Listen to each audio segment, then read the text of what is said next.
Salut, Beciotti. Vous cherchez à démonter la config gamer la moins chère et la plus performante pour jouer à la résolution Full HD 2K ou 4K, vous êtes au bon endroit.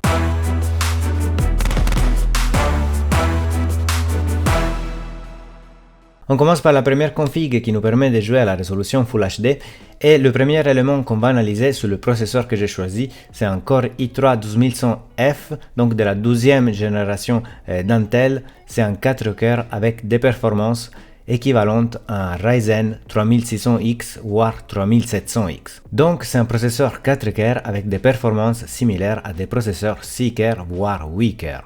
Et je vous montre tout de suite ça. Regardez ce benchmark de Gamer Nexus, un YouTuber très connu qui a fait une analyse de ce Core i3 12100 et on le retrouve ici dans le jeu Rainbow Six Siege à la résolution Full HD à des performances à 3.6 FPS d'un Ryzen 3700X. Donc au prix de 120 €, vous avez un processeur avec des performances similaires à Ryzen 3700X et supérieur au 3600.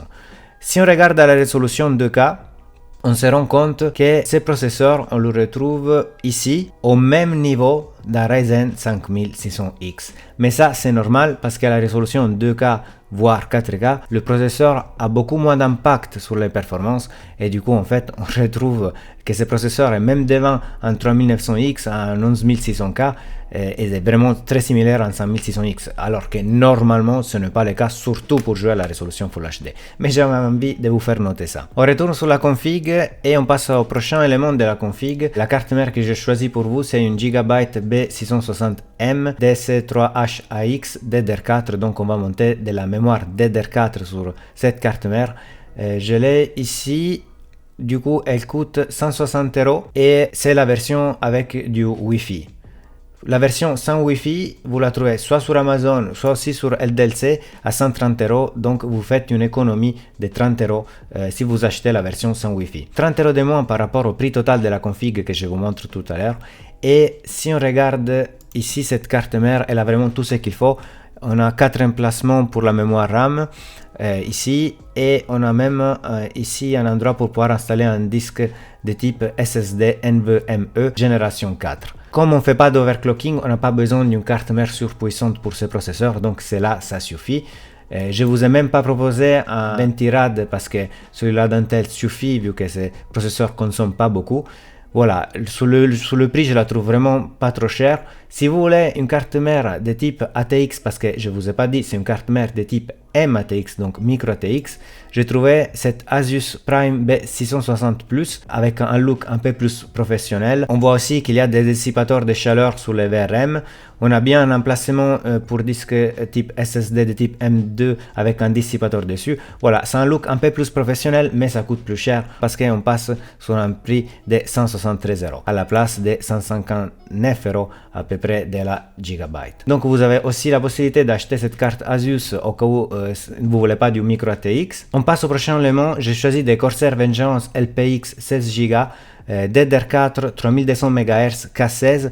Je vous ai fait une vidéo sur comment choisir vos barrettes RAM, donc maintenant vous devrez savoir que 16 Go 3200 K16 c'est vraiment parfait pour faire du gaming. Et on retrouve ce kit à un prix de 75 €. J'ai trouvé aussi un kit Crucial à 74 € avec du RGB, toujours 3200 MHz DDR4 16 Go. C'est un prix en promo parce que normalement ce RAM on le retrouve à 91 €, donc profitez de cette offre. Et surtout, je vais vous mettre tous les liens des produits que je vous montre dans la description de la vidéo avec toutes les configs que je vais vous présenter après de façon bien détaillée. Donc si vous aimez du RGB, vous avez un kit moins cher avec du RGB. Et on passe au prochain élément, c'est un SSD de type NVMe Crucial P2 qui arrive jusqu'à 2400 mégaoctets de vitesse. C'est un très bon SSD, surtout pour le prix, on le retrouve à 80 € avec une réduction de moins 28%. Profitez parce qu'il ne va pas rester à ce prix longtemps. Et on descend, on passe au boîtier. J'ai choisi un boîtier à 50 €, vous en trouvez plein, surtout sur Amazon. J'ai choisi ce boîtier parce que ça permet d'avoir pas mal de configurations water cooling. Par exemple, regardez ici avec un radiateur de 360 ou ici 240 et 280 mm. En plus, on trouve du verre trempé, ce qui permettra de voir à l'intérieur de la config. Je le trouve assez stylé et le prix c'est 57 €. Je le trouve pas super cher. Évidemment, vous trouvez plein de boîtiers sur Amazon disponibles autour du même prix.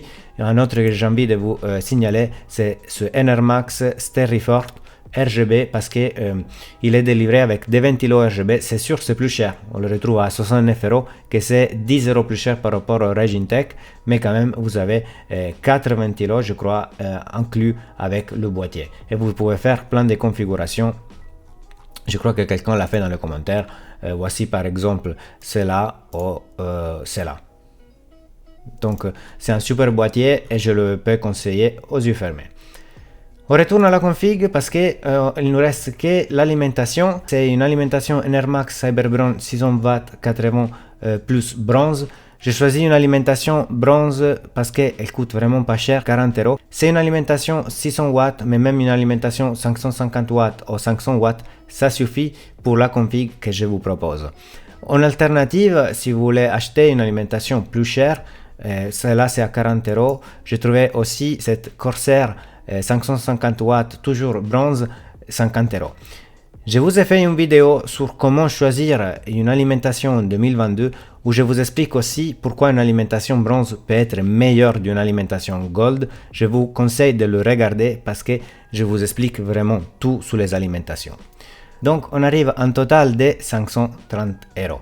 Je vous ai dit ici vous pouvez avoir une carte mère un poil plus chère, donc vous allez augmenter de 30 € et un boîtier de 10 € de plus, 40. Une alimentation, cela ça suffit.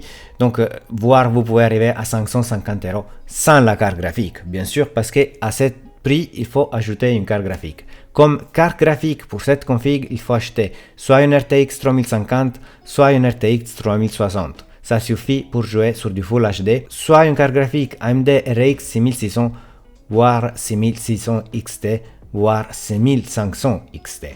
Alors, les moins chers que j'ai trouvé, c'est sur PC Componentes. Vous avez la RX 6500 XT à 260 €, l'RTX 3050 c'est à 476 € et l'RX 6600 à 489 €. Bon, on est à 490. De ces trois cartes graphiques, celle-là c'est la plus performante. Elle coûte plus cher de la RTX 3050 parce qu'elle est plus performante de la RTX 3050. Évidemment, si vous êtes des fans d'NVIDIA, vous avez une bonne alternative à 10 € moins cher. La RX 6500 XT, je vous la conseille vraiment si vous n'avez pas l'argent pour acheter un de ces deux cartes. Sinon, c'est quand même une carte graphique qui vous permet de jouer tous les jeux moins gourmands à 60 FPS en Full HD. C'est là un peu plus demandant. Ils arrivent plutôt sur les 30-40 FPS. Il faut faire de l'optimisation sur la qualité graphique. Donc sinon cette carte il fait l'affaire pour du Full HD avec de l'optimisation. Voilà, donc ce système avec la carte de 160 €, vous l'avez au total pour autour de 770 voire 800 grammes max selon le choix que vous faites sur les composants. Si vous achetez par contre une carte comme une RX 6600, une RTX 3050, alors là on est à 1000 € pile poil. C'est pour ça que l'autre jour je vous ai fait une vidéo sur des configs à 1000 €. Je vous ai dit que ça vaut le coup d'acheter ces configs là parce que c'est vrai que vous pouvez pas choisir exactement vos composants, mais je vous montre ici. Voici par exemple ces PC de AWDIT à 1070 € avec une RTX 3050, un processeur Intel 12400F plus performant du 12100F que je vous ai montré, RAM toujours 16 Go 3200 MHz, disque dur de type M2 SSD 1 Tera, voilà pour 1070 €. Donc si vous n'avez pas moyen de trouver une carte graphique à un prix raisonnable, autant acheter un PC comme ça parce que vous avez un processeur plus performant et vous payez moins cher par rapport à la config que je vous ai proposé. Mais si vous avez moyen de trouver des cartes graphiques à des prix raisonnables, alors ma config est imbattable. Voilà. Et ça montre aussi qu'à ce prix-là, ce marchand, il fait un prix à peu près honnête par rapport au prix d'aujourd'hui des cartes graphiques. Certes, si je change de processeur, je mets un 12400F, on arrive plutôt à 100 € de plus, ce qui fera monter au final autour des 1070, exactement comme la config que je viens de vous montrer de AWDIT. La seule différence, c'est que vous choisissez les composants que vous voulez, mais vous devez monter vous-même la config. On passe maintenant à la config pour jouer à la résolution de 2K. Alors, on trouve un Core i5 12400F au prix de 200 €. Pas grand chose à dire sur ce processeur, c'est 10 FPS au-dessous du 5600X Avec ces processeurs, j'ai choisi un Ventirad Arctic Freezer 34. Cette fois-ci, il faut un Ventirad pour ce processeur. Vous le voyez ici, des différentes couleurs. Et je le choisis parce que c'est plus performant, au moins pour ce que nous raconte Arctic, du Be Quiet Dark Rock 4 et même du Cooler Master Hyper 212 Evo, qui sont des Ventirad beaucoup vendus. Évidemment, ce n'est pas meilleur d'un Noctua parce que Noctua c'est la référence pour les Ventirad et le refroidissement. En moyenne, il fait 66 degrés avec un Core i7 8700K, 2 degrés de plus à peu près par rapport au Noctua, donc je le trouve vraiment très performant. Faites attention que ce soit bien la version eSport parce que la version 34 tout court, elle est moins performante. On passe au prochain élément, c'est la carte mère, c'est une Asus Prime H670. Cette carte mère coûte, je trouve, un peu cher, 190 € et a pratiquement le même aspect de l'Asus que je vous ai montré tout à l'heure. Exactement à peu près les mêmes choses. Je vous montre ici la différence entre les différents types de cartes mères. On voit que l'H670 c'est pratiquement pareil qu'une Z690, juste vous n'avez pas la possibilité d'overclocker votre processeur et c'est normal parce que de toute façon le 12400F ce n'est pas un processeur que vous pouvez overclocker. On retrouve pratiquement la même chose, même quantité de pistes PCIe 4, il y a un peu moins PCIe 3 mais c'est pas grave et vous avez moins de ports USB. Sinon c'est exactement la même chose d'une Z690 qui coûte beaucoup plus cher, on la retrouve plutôt à un prix de base de 230 €. La B660 que je vous ai montré avec la config précédente, elle est pratiquement aussi pareille à un H670. Elle a moins de pistes PCIe 4 et aussi moins de ports USB. En plus, il n'a pas de support pour du PCIe RAID. Voilà, sinon j'ai choisi cette H670 parce qu'elle est vraiment similaire à une Z690. Par contre, elle coûte encore, je trouve, très cher, 180 €. Ces cartes mères, celle-là et en plus celle-là que je vous ai montré tout à l'heure, cette Asus, normalement, devrait baisser de prix. Comme il n'y en a pas beaucoup pour l'instant sur le marché, il y a beaucoup de Z690, mais dès qu'il va y avoir beaucoup plus de cartes mères B660 et H670, ces cartes mères, ils vont baisser de prix. Donc, même si vous achetez pas tout de suite cette config, gardez ça dans la tête pour pouvoir économiser, je crois, 40 € de moins, même plus sur la carte mère. Pour la RAM, j'ai gardé la même de tout à l'heure. Vous avez toujours cette Crucial que vous pouvez acheter parce qu'elle est en promo et dont je vous ai parlé tout à l'heure. Comme SSD, on passe sur un SSD un poil plus performant par rapport au Crucial que je vous ai montré tout à l'heure. C'est ici, il arrive jusqu'à 3500 ms en vitesse de lecture et on le retrouve à un prix de 91 à la place de 101 €. 10 € d'économie. Donc on a un SSD un poil plus performant par rapport au Crucial. Voilà celui-là que je vous ai montré tout à l'heure. Comme boîtier, j'ai laissé le Regintech Silenos. Il y a plein de boîtiers autour de 50-60 €. L'Enermax aussi que je vous ai montré, c'est très bien. Donc vous avez le choix selon ce que vous préférez au niveau esthétique. Et on passe finalement à l'alimentation. Ça suffit plus une 550, 500 ou 600 watts. On va augmenter à 700 watts. J'ai trouvé cette alimentation Be Quiet 80 plus bronze. Je vous la montre ici. Voilà. À 83 € avec moins de 7% de réduction. Et même s'il est une bronze, je vous conseille de l'acheter en plus parce qu'elle est en version semi-modulaire. Je vous rappelle, regardez ma vidéo sur les alimentations, ça va vous expliquer mes critères pour le choix d'une alimentation. Si vous voulez à tous les coups acheter une alimentation 700 watts Gold, j'ai choisi aussi cette Be Quiet Pure Power, toujours 11 à 90 €. Donc on est à, celle-là c'est 82, on a 8 € de plus. Par contre, elle n'est pas semi-modulaire. Voilà, c'est une alimentation qui n'est pas modulaire du tout, mais elle est Gold. Donc à vous de choisir. Je vous ai dit, la certification n'a pas trop d'impact sur la qualité de l'alimentation. Regardez ma vidéo pour en savoir plus. Donc au total, pour cette config 2K, on arrive à 732 €. Ça sert à rien de pousser et de dépenser trop d'argent sur le processeur parce que de toute façon, comme je vous ai montré, à la résolution 2K, tous les processeurs vont plus ou moins donner les mêmes performances. C'est sûr que les plus chers et plus performants vont vous donner quelques FPS en plus, comme on le voit ici dans ces graphiques, mais ça ne vaut pas le coup trop dépenser quand on veut jouer en résolution de 2K ou 4K. Donc, on est à 732 € par rapport à cette config, on est à 200 € de plus. Vous avez quand même des composants de meilleure qualité, plus performants. Et à ce prix, évidemment, il faut ajouter une carte graphique pour jouer à la résolution 2K. Je vous conseille une RTX 3060 Ti, une RTX 3070, une RX 6700 XT, voire RX 6800. Ce sont les 4 cartes parfaites pour jouer peu importe quel jeu à la résolution 2K.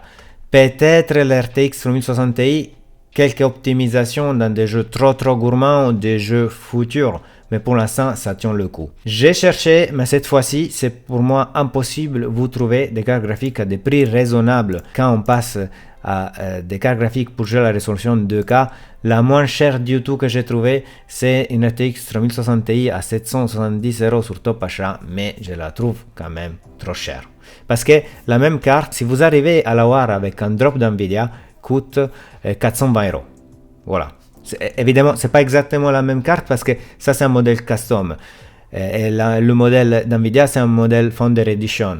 Mais c'est pas grave, les performances sont à peu près les mêmes et vous payez 420 € à la place de 770. Mais il faut réussir à avoir la carte avec un drop LDLC et c'est vraiment très compliqué.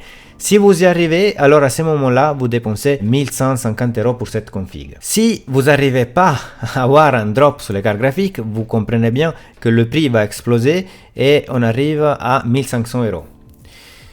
Et à ce moment-là, même discours de tout à l'heure, pourquoi pas ne pas acheter un ordi déjà monté avec le même processeur, avec une carte graphique RTX 3060 Ti que je viens de vous dire, 16 Go de RAM DDR4, disque dur de type NVMe 1 Tera, Windows 11, 1400 €. Voilà pourquoi c'est toujours la même histoire, vous pouvez quand même choisir vos composants et faire votre propre config, mais au final, si vous n'arrivez pas à avoir une carte graphique à un prix raisonnable, vous tombez toujours sous le prix qu'aujourd'hui on trouve des PC même sur Amazon. Et encore, ce AWDIT, c'est vraiment une garantie.